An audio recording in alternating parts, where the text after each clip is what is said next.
You are listening to 31 Pearls. Please remember to subscribe. The Book of Gleanings, Chapter 8. Hurmanetar journeys to the Netherworld. Perhaps no man of his day properly honored Yadol, for he was beyond their understanding. But Hurmanetar loved him, and Enkhedi never forgot him. Long days the thoughts of Hurmanetar rested upon Yadol his friend, the companion in the joyous hunting on the mountains. Long he thought, what manner of sleep is this, if sleep it be that fell upon Yadol? Has he decayed into dust to become nothing, as my eyes declare? Or does he live in some strange way? Did not the worm fasten onto his body before it was laid to rest? Yet he knew it not. Long hours had Hurmanetar sat at the feet of Nintursu the wise, yet faced with the blank stare and deaf ears of his companion, he had begun to fear the certainty of death. Like many before him, he sought to penetrate the veil. Therefore, having claimed audience, Hurmanetar came before the queen to state his intention. Deity, having been victorious, was exalted in her own eyes, and cared little that the battle had been won for her by Hurmanetar and others. Now the danger was past, she dallied with new favorites, not knowing the day of retribution would come. As come it surely did, for she was carried off captive in chains, to become the plaything of a cruel king. Having come before the queen, Hurmanetar spoke thus, O great queen, exalted above all others, great lady of battles. Though dwelling here under your great shadow, I am as a cat among pigeons, as a wild boar among a docile herd. Therefore I would spread my wings, going to a distant place to communicate with my God. I would seek entry into the place of the dead. My heart is consumed with sorrow because of the uncertainty that grasps my heart. My spirit is restless. I shall seek to discover if my friend and companion yet lives in the land of shadows, or whether he is no more than mere dust, the plaything of the winds. Queen Deity answered, Wherefore must you go to some distant place to communicate with your God? Is he some little god to be found only in one place? Hurmanetar replied, O great queen, no little god is this, but the greatest God of all. It is not because of his littleness that I seek him out, but because of his greatness. The handmaiden goes to the dressmaker, but the dressmaker comes to the queen. Then Deity inquired from Hurmanetar as to the nature of this god, for she was curious, he not having previously discussed such things with her. She asked him for which god he fought, but Hurmanetar said he had only fought for her. Hurmanetar said, We have a god, you and you have a god, and I have a god. The people have their gods, and the strangers within your gates have their gods. But hidden behind all these is another god. These lesser gods are no more than his members. It is this God whom I seek. How can I, a mere mortal, describe him? Only this do I know, as I learned it in a remote temple. This God came into existence before all else. He ever was, so none could know him in the beginning, and none knows his mysterious nature. No God came into existence before him. How can I even name one who had no mother after whom his name might have been made? He had no father who could have named him and said, This is I, your father. None can display his likeness in writing, nor can it be cut with knife in wood or stone. He is too great that men should even inquire about him. With what words could he be described to their understanding? No other god knows how to call him by name, even the greatest of them being less than a servant before him. Yet this I have been told, that the spirit of man can know this great God, and can even know his nature. Therefore, perchance, the spirit of man is greater than any of the gods." At this, those who stood about Queen Deity murmured against Hurmanetar, but she gave no heed to them, gazing long upon him. Then she spoke. "Perchance, too, this great God does not exist. Who besides you knows of him? If he be so great, is it not more likely that he would be worshipped by gods rather than by men? Is it not more likely that lesser gods stand intermediate between him and men? If a shepherd or a husbandman comes to the palace seeking justice or grace, does he see me or an official under me? You say your God is approachable by anyone. Does this enhance his stature? Which is greater, the ruler who judges disputes between swineherds and listens to their complaints, or the ruler who appoints effective officials to deal with swineherds? Surely the former rules amid chaos while the latter rules with efficiency. Do not both of us believe, as all men believe, that there is one great God above all gods? But we believe that being so great, this being is beyond approach by mere mortals. Only in this do we differ, you and I." Hurmanetar answered her, saying, "I know him not as he is. All I know is that he exists. Look about you, you who are enthroned so mightily high that your eyes are bedazzled by your surroundings, so you cannot see the truth lesser beings discover for themselves. Why, even the lowly worm crawling beneath your palace proclaims that nothing less than an almighty God could have created it. Wise were our fathers in olden times, and wise are our fathers' fathers. Whence came their wisdom? Did it not come from the great God, who holds the key to the meeting place of the two kingdoms which now stand apart? Who lifted the lofty vaults of heaven and spread the earth out in wide expanse? Deity said, "Does it matter whether it was this God or that, your God or mine? Suffice it was some God, named or unnamed." These are labyrinthic arguments, unsuited to those to whom time is precious. Then those who stood about the queen set a snare for Hurmanetar, asking him whether the great being of whom he spoke was the mother of all or the father of all. But Hurmanetar answered, "Let he who has examined the great being answer, for I am but a mere mortal man, one not even claiming to be wise. Let the wise among you answer for me." Then Hurmanetar departed from the presence of Queen Deity. In a few days he left her land, driven by the God-given restlessness that marks the true seeker after light. With him went the youth and Culdee. Tame goats guided them to the border of the land, and from thence they followed the way of the chariot until they came to the land of Meekin, where they rested. In this place dwelt Formanna, the strong-limbed, who gave them shelter. Formanna asked Hurmanetar whither he went, and Hurmanetar replied, "I go to seek the abode of Hurmanetar, which is set atop a mountain in the midst of this great forest, just beyond the river. There is a door therein which I would open, to which I hold a key." Formanna said, "This is an enterprise doomed for failure, for none may pass that way and return. I who have dwelt here for many long years know the truth of this, nor do I understand this talk of a key. This is a thing new to my ears." So Hurmanetar drew forth the great key shaped like a sword, but like no other sword, for it could not be gazed upon for more than a moment without blindness striking the beholder. Yet within its strange scabbard it harmed none. Formanna said, "This many-hued weapon is a strange thing indeed, and I have no knowledge of its like or its power.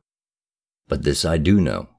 It is an unequal struggle when men alone, however weaponed, have to face dread Achamen, the terrible one. This is not all, for first they must pass the fearsome watchman at the gate, and he never sleeps. Hurmanetar said, I have set my heart on this enterprise because of my friend. Also, if there is an evil thing lurking within the forest, it must be destroyed. I am one whose destiny is already written. I must die that men might live. What a man cannot escape, he must face manfully. Then Hurmanetar left for Manna to go apart into a place of solitude where he prayed, O Father of the gods, hear me. Hear me, O Father of the gods, for there is evil abroad in the land, and men die of despair. Even the tallest of men cannot reach the heights of heaven, or the swiftest of them encompass the earth. Yet men must struggle against things beyond their reach, and overcome evils which overshadow the whole land contained within the bitter waters. My destiny is decreed. I alone will enter the gate at the abode of Achamen. O Father of the gods, when I return, I will set up your name where now the name of other gods are written, little gods of no standing before you. I will raise a great straight monument to your sacred name, if I could but know it. Why did you move me, Father of the gods, to embark on this enterprise unless I were destined to accomplish it? Why fill me with the restless desire to perform it? How can I, a mere mortal, succeed without aid? I sought no more than to know the lot of my friend, yet a greater burden has been allotted to me. If I die, it may be without fear, but if I return, may that return be glorified by the knowledge of the truth. O Father of the gods, stand by my side. Help me overcome the lurking thing and show it the strength of a son of Sesuda. When Hurmanetar returned, he felt strengthened, but Vermana tried to turn him away from his intention, saying, Desist from this thing. Put this enterprise from your thoughts. You have courage and it carries you far, but does it not also sweep you along, as one caught in the swift river current is swept to destruction? You cannot know what this means. The guardian at the gate alone is like nothing on earth. His weapons are like no others, for they are invisible and strike down from afar. Why strive to do this thing? It is no equal struggle. Hurmanetar replied, My heart is set on this matter. Though I must journey along an unknown road, perhaps a road of no return, and fight a strange battle, go I will. I fear not the terror at the gate, nor that which dwells within the abode of Achamen. Vermana said, If go you must, then I who have seen many pass this way will go with you to the gate. Even through the forest I will accompany you, for am I not one who has been purified before the sacred flame? But is it wise that any other should go with such as we? Surely this youth, your attendant, this young man of few years, inexperienced in things such as we must face, should not accompany us. Is it not more fitting that he remain here to protect my daughters? Is it not better to exchange his inexperience for my experience, his youthful strength for my wisdom and cunning, his endurance for my steadfastness? Though Enchedi protested, it was agreed that he should remain behind at the dwelling place of Vermana. So, making things ready, Hurmanetar and Vermana departed in the morning light, while Enchedi remained behind, a guardian of young women, and his heart was sore. He raised his voice to heaven, saying, O Father of the gods, whom Hurmanetar knows, why did you give him this restless heart? Why did you bestow it upon him? You have stirred up his spirit, so now he goes into unimaginable danger. O Father of the gods, of whom I am ignorant, overlook my shortcomings and hear my voice. From this day until he overcomes the evil thing and returns, let him ever rest in your thoughts. Stand by him when he faces the watchman at the gate. Strengthen his arm when he strikes at the things that lurk to devour. What these might be or their nature is beyond my imagination.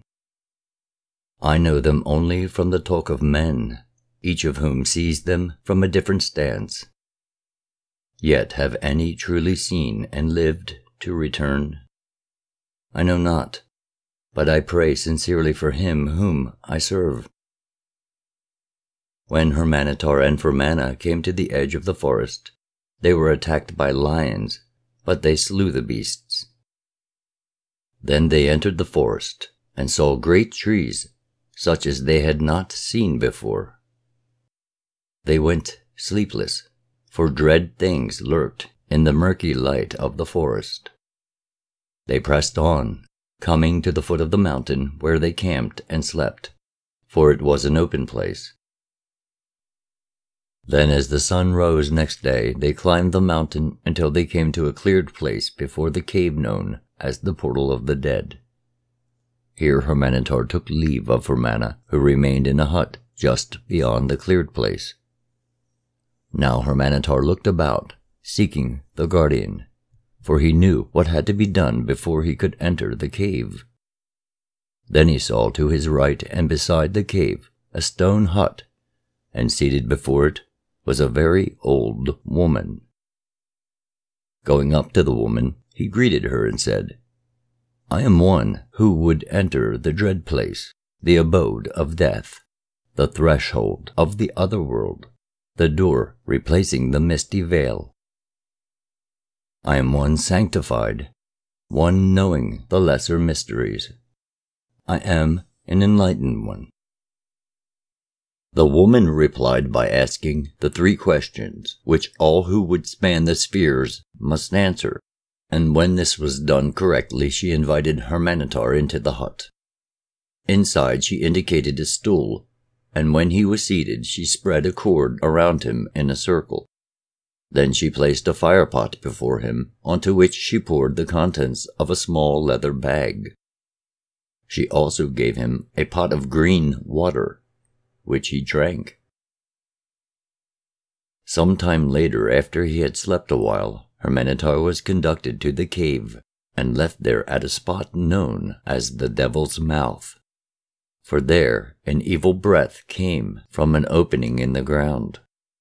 He remained there for a while, and again he slept. Awakening, he moved forward into a dark passage. But his movement was strange, and he saw as through a narrow tunnel, while his body appeared light and airy. He came to the place where the watchman kept guard at the gate, and beside him the terror squatted. Hurmanetar drew his sword and faced the awful pair. He advanced cautiously towards them. Then, when they met, the air was filled with a loud clamor. Great hissing noises beat at the ears. Shouts and screams tore overhead. There was a howling such as no mortal has heard outside of that awful place. Hurmanetar drew back a pace, then advanced again, and behold, both the watchman and the terror suddenly vanished, and the hideous clamor was stilled. Hurmanetar passed through the portal and came to a wider, more open place wherein there was a pool of water.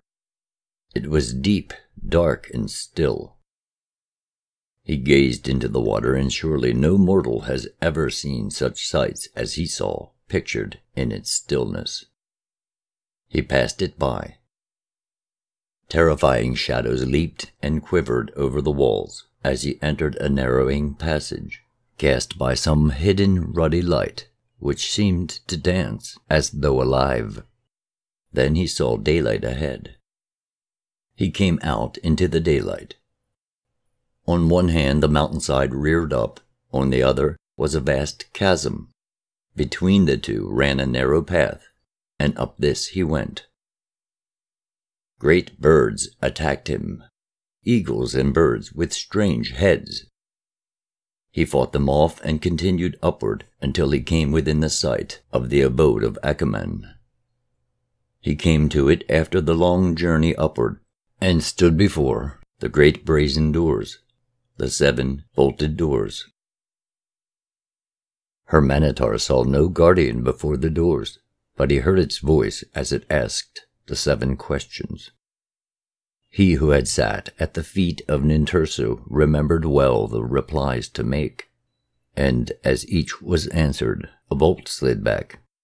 7 questions were asked, and 7 answers rightly given.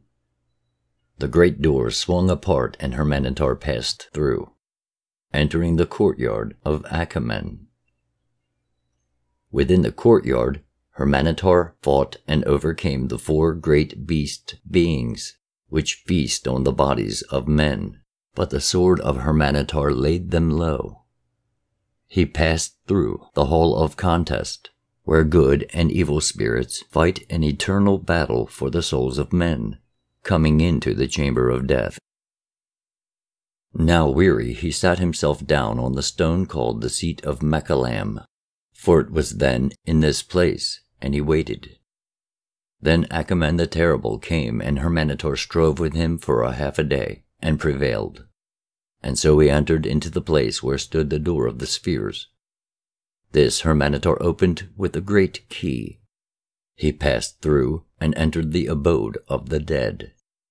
He held fast to the great key, for without it there was no return, nor could it be held by his own powers alone, but only through the additional powers of those who might come to his aid. A mist gathered before him, gradually thickening, and as it thickened it gave off an ever-increasing brilliant light, at the same time shaping itself into a glorious form of brightness.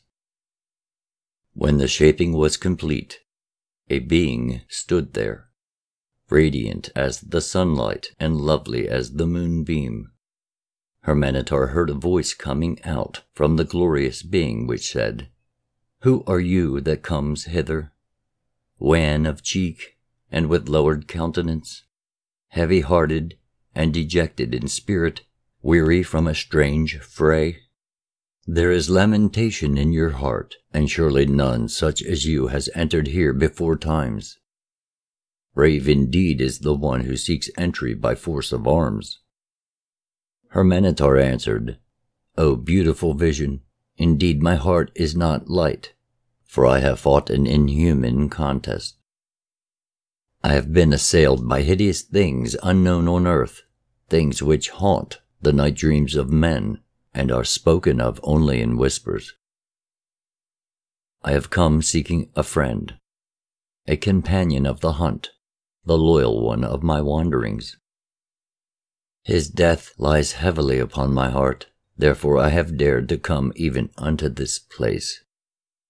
The form of beauty said, "He whom you seek lies beyond the waters of death, but you who have passed the guardians are permitted to go thence.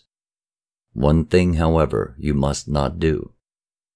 In the midst of the waters grows the plant of eternity, the forbidden tree of which you and all men may not eat, a fruit of which was stolen by the serpent of ancient times.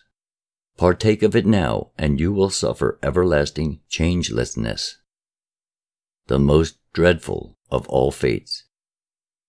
Go, tarry a while, then return this way." Hurmanetar passed over the still, sullen waters to the land of waiting, where all spirits shine redly. He passed through the great doorway and came to the place of glory, the land of eternal living. He saw his friend, his companion of the hunt, the loyal one during his wanderings. Behold, there before his eyes was Yadul. Hurmanetar knew him, though he stood forth in a form more glorious than can be described to the understanding of men. He was here Life was in him. He was here in a bright and flowering place, a place of trees and waters, a place such as no man can describe. Yadol spoke with Hurmanetar, and he spoke of things long forgotten by men, and revealed truths unknown since the days when men walked with their Father. They spoke one with the other. They rested in pleasant places. They embraced, and they parted. Before Hurmanetar left, Yadol said, "As you have passed through the portal of death, while yet uncalled from the embrace of the flesh, for no purpose other than gaining assurance that the dead do not pass into dust, it is decreed by the ordinance of this place that your life shall be shortened. Time enough you will have. Therefore, record the things of which we have spoken, that they may be guiding lights to men. Set them down in 2 books, one recording the sacred secrets, more precious than life itself, and for the elect alone. The other recording, the sacred mysteries for those who sit at the feet of the elect. One will be the book of truth, unveiled, and the other the book of veiled truth, the book of hidden things." Yadol continued, "Once men could pass easily from one sphere to another. Then came the misty veil. Now men must pass a grim portal to span the spheres, and, as the generations pass, this too will be closed to men.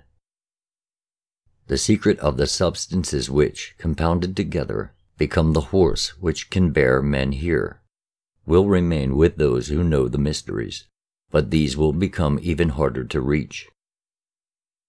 As the ages roll by, there will be many false mysteries, and perhaps the path will become closed, or the way lost." These things Yadol said, and they talked of other things. Hurmanetar returned. He passed over the waters of death. He was upheld by the guardians of form, by those who safeguarded the powers of the great key. He saluted the glorious being.